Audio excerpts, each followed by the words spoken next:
अस्सलाम वालेकुम गाइस, कैसे सब लोग? उम्मीद करते हैं सब ठीक ठाक होंगे। तो गाइस मैंने आपको बताना था, बाहर आटा राशन दे रहे हैं तो गरीबों के लिए राशन है।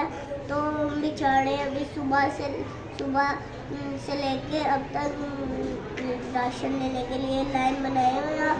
बेचारे बहुत थक चुके हैं। तो मैं आपको यहाँ का नज़ारा दिखाती हूँ। तो गाय ये देख सकते हैं आप, बेचारे कैसे खड़े हुए हैं, कितनी आवाम है गाइस। तो देख सकते हैं आप, देखें बाइक भी मुश्किलों से गुजर रही है गाइस।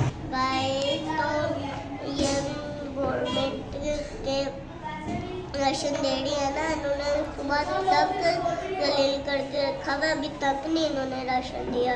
तो गाइस तो हमारी सस्ताई हो।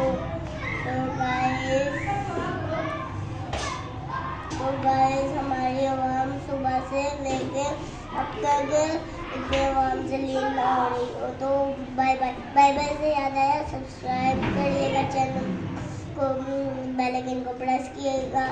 और मेरी ये दुआ है, अल्लाह हमें अच्छी हुक्मरान अदा करे। तो मेरी आज के लिए इतना काफ़ी है। Bye bye. आप लोग मेरे चैनल को सब्सक्राइब करें, बेल आइकन को प्रेस करें, अपने फ्रेंड्स के साथ ज़्यादा से ज़्यादा शेयर करें और लाइक करें, बेल आइकन को प्रेस करें। Bye bye.